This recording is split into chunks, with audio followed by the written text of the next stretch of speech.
there'll be some young folks that are listening to the podcast, maybe some parents with kids in high school or younger that are interested in being journalists or writers or doing what you do. So do you have any advice or tips for the younger folks who are interested in becoming a professional writer, whether it be a journalist or a book author or what have you? The game has changed a lot since I got into it. And so I'm not sure how relevant my experience is. Take opportunities to get published, even if you don't make a lot of money at first, because then you'll have something to show people. I think, and if you can find a place to get good editing, people who will really teach you about writing, take it. But the game has changed so much. A journalist, I think a lower rate of productivity was acceptable when I got in the business. At the daily newspaper I worked at, we would do several pieces a day often, but I think the young journalists today are expected to do so much that if you're not pretty efficient, and I don't consider myself super efficient, you may have trouble. I obviously read good writing. Don't be afraid to approach people you admire. You probably won't hear from them again, but you never know, because they probably won't have time to answer most of the email they get. But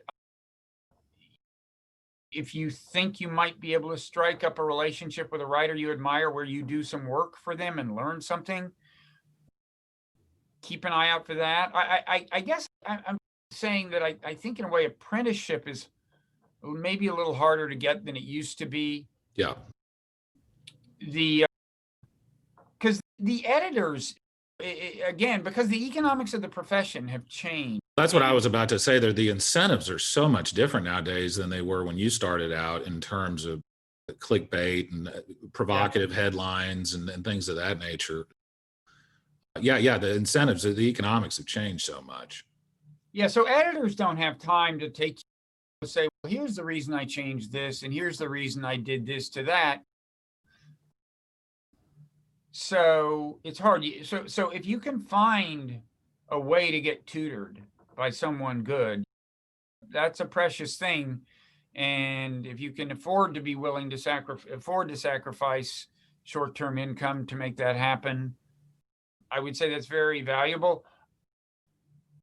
John McPhee used to say, even back in the day when in a way it was it easier or harder? Anyway, what he used to say was, you should only be a writer if you can't imagine being anything else.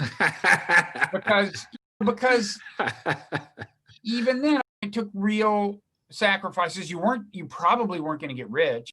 It wasn't a lucrative field. It still isn't.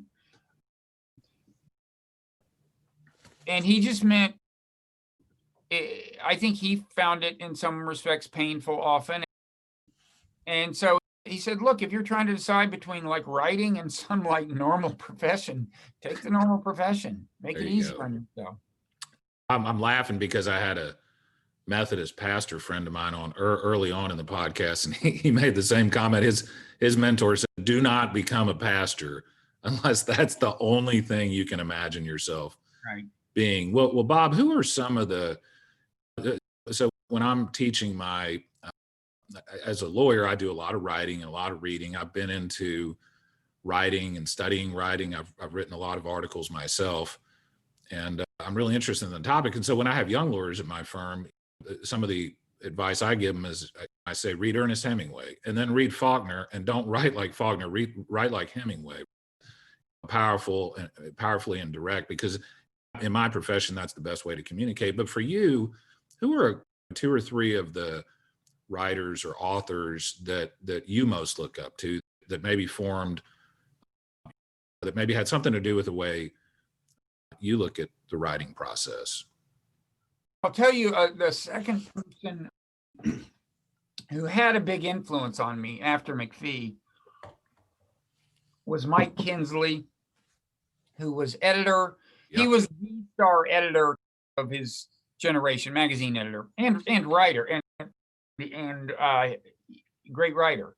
And he had already been editor of Harper's when I came under his influence. He was editor of the New Republic when he hired me.